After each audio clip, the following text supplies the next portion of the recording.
of the first Harmonia album.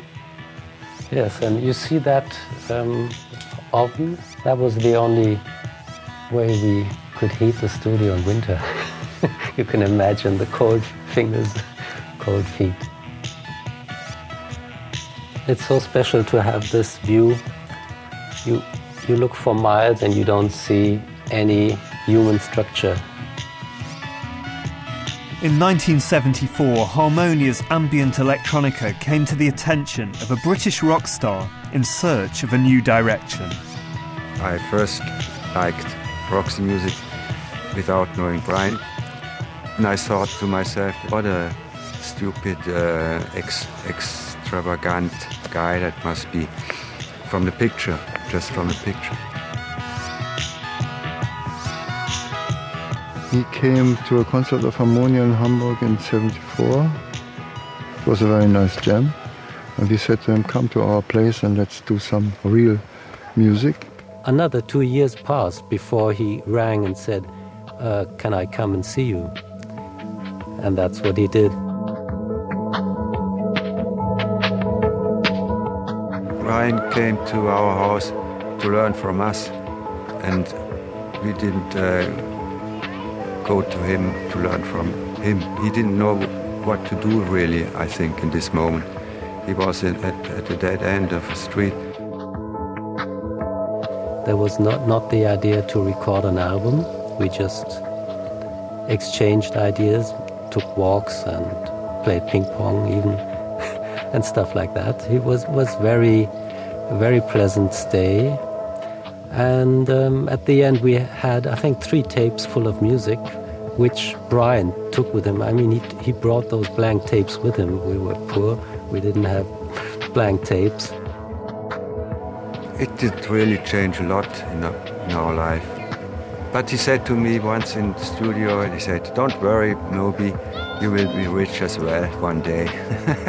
But he still is not right.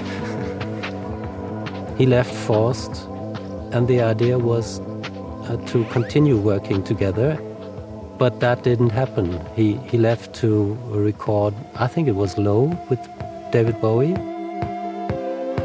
In 1976, David Bowie started a new career in a new town.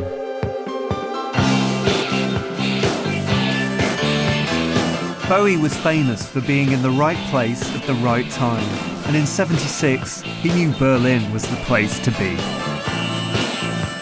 Accompanied by Brian Eno, Bowie would record his albums Low and Heroes in Berlin's magnificent Hansa studio.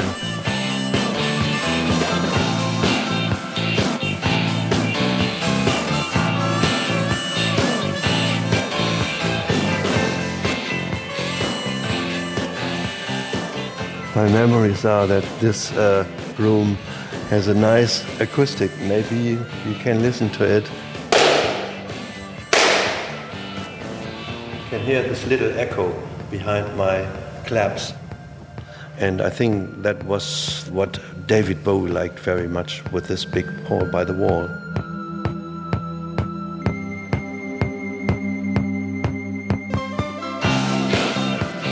The studio's control room, now a bar, looked out upon a watchtower on the Berlin Wall.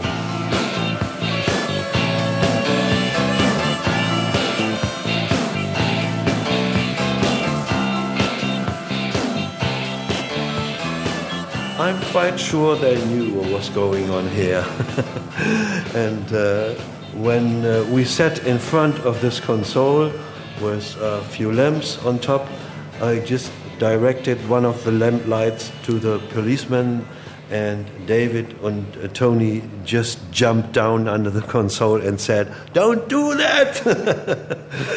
And I said, "It's funny, it's a joke, they would never hurt us anyway." Bowie would assimilate some of the Krautrock vibe on both albums. Side 2 of Low would showcase Eno's cluster influences, and Bowie originally intended to record Heroes with Krautrock musicians. I wish I could swim like dolphins can swim. David Bowie called me in '77, and that would have been interesting to record with Brian Eno and David Bowie in Berlin, but something went wrong. You can beat them forever and ever. He said that those two tracks of Noise 75 were his favorite tracks, Hero and After 8. It's anybody's guess where this the name for that album came from. Released in '77, Heroes was a big hit for David Bowie. But the real heroes were the Krautrockers.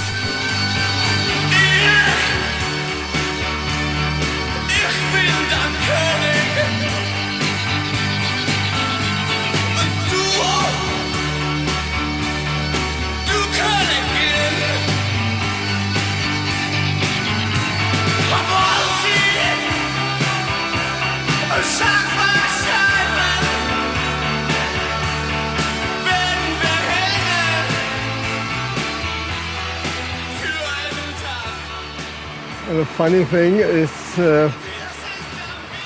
they're doing something they call Krautrock again. So I have to decide, shall I go there?